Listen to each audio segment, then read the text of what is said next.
Welcome to the Vigor Life Podcast, a source of inspiration, lessons, stories, skill sets, mindsets, and strategies to invigorate and expand all areas of your life. Let's go.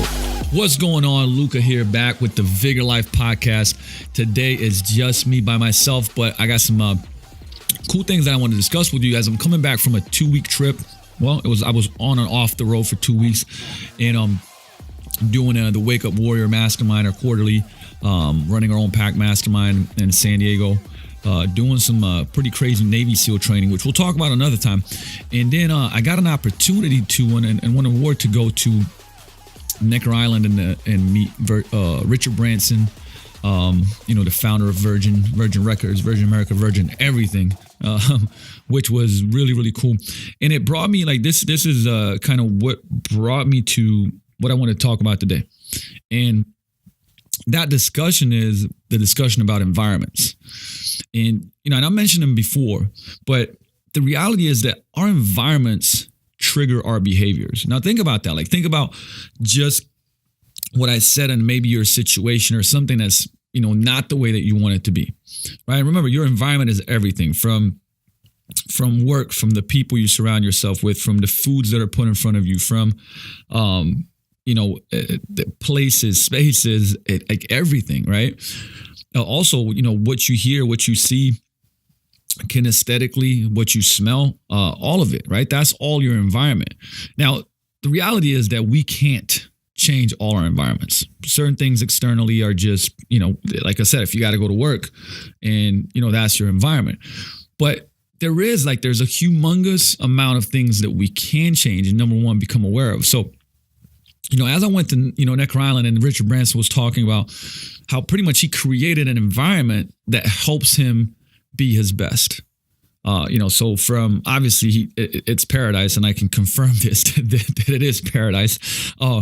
But putting everything that he wanted to, so that one, his family could come visit, stay with him. He pretty much lives there, loves playing tennis. He's got all these physical activities, but he actually still does a lot of work, but he's inspired to do the work because he takes care of himself physically.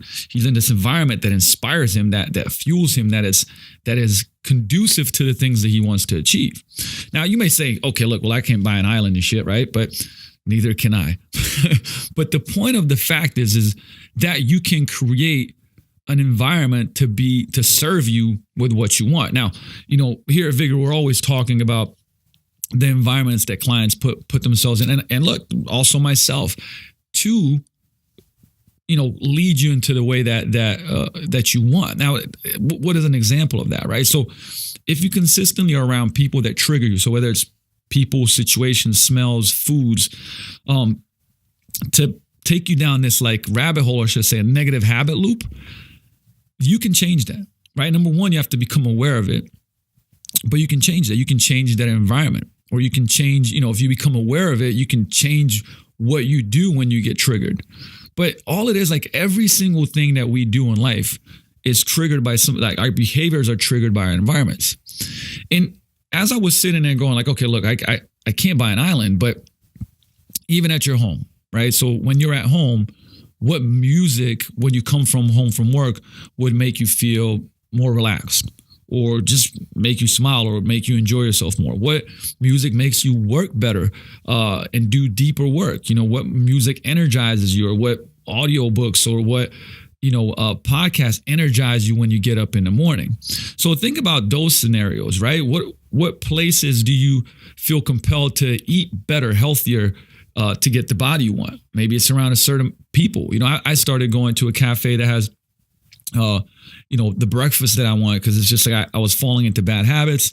So now it's just every morning I go read a book, have my omelet, and that's my ritual. And it becomes that environment leads me to where I want to go, right? I'm finding places that I work better, right? Work lounges that have calming music and these loungy setups. And the thing is so when you start looking at different environments in your life and asking yourself, okay, where does this take me? All right, when I'm around this set of people, what happens? When I'm around, these places, what happens?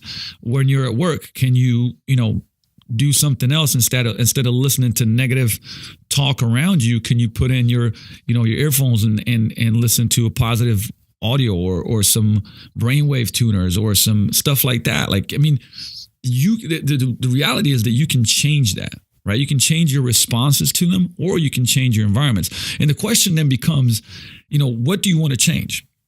Like I always say, look, what do you want to change?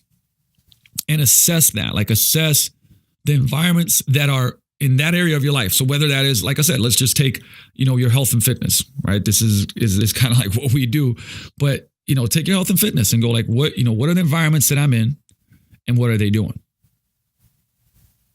I pause there for a second because I'm wanting you to really think about this, right? But even if it's just writing out the places that you go and what do you do when you go to those places, like, do they support your goals, right? At work, does it support your goals? The foods that you eat, the things that you listen to, because mindset is a big part of it, right? The training part of it, does it support you, right? If you're training, it's like, hey, if you're going to a big box gym, do you end up skipping a lot? Do you end up getting pushed and challenged? Do you know what you're doing? Maybe you need to change the environment, right? With lunch, if you're eating at the cafeteria and you're always triggered by some other food, maybe you step out and go to a cool cafe. Maybe you prep your food.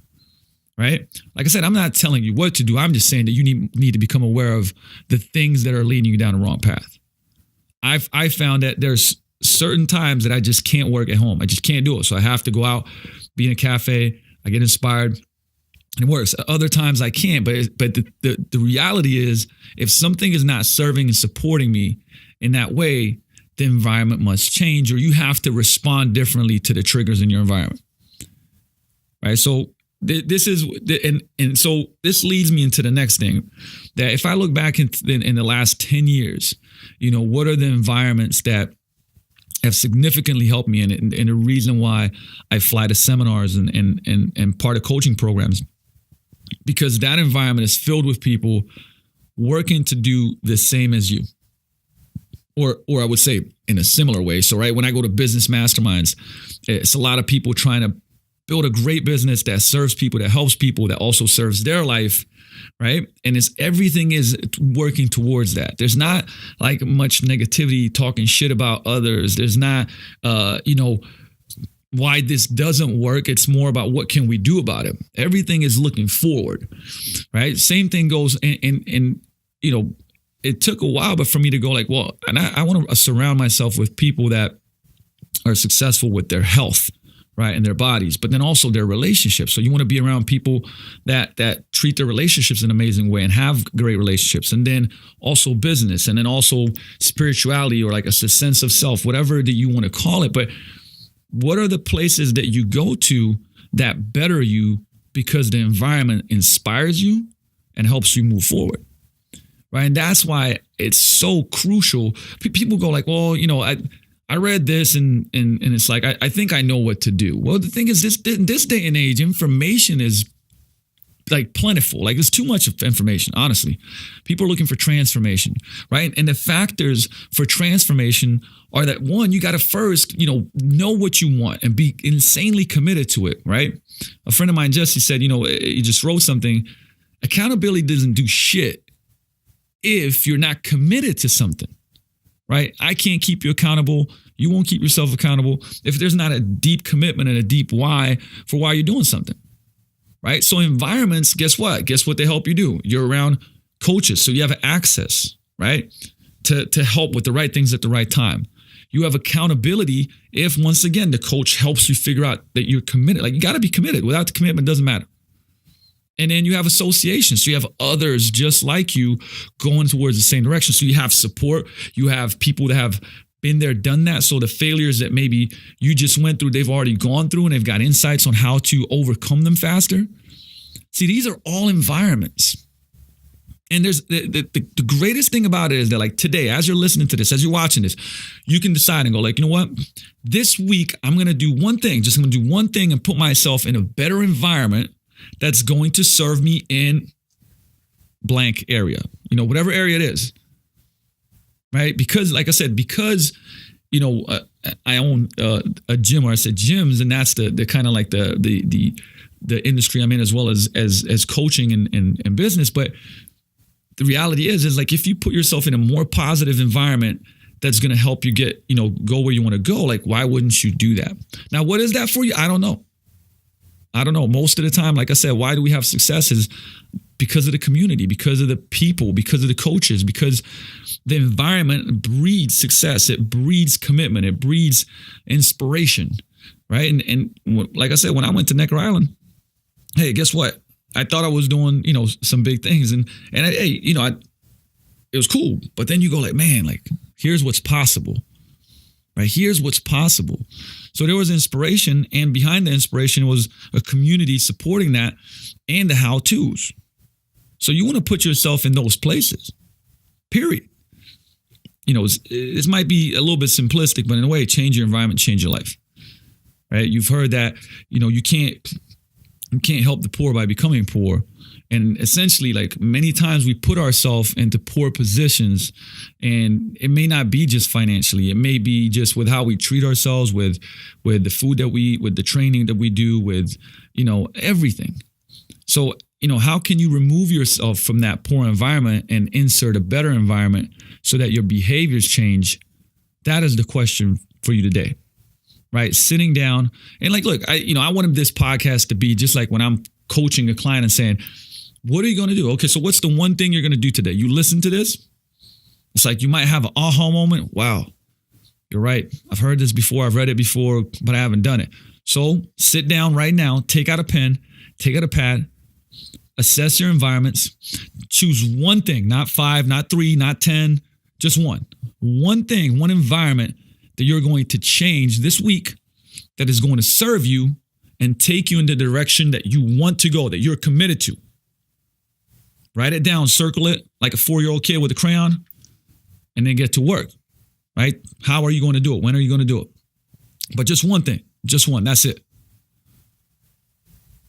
All right, change your environment. Guys, really, this doesn't work if you don't put the work in. I'm going to see you next time. Make sure you check it out on iTunes. Make sure you check the podcast out on YouTube, and I'll see you in the next show of Vigor Life Podcast. Peace out.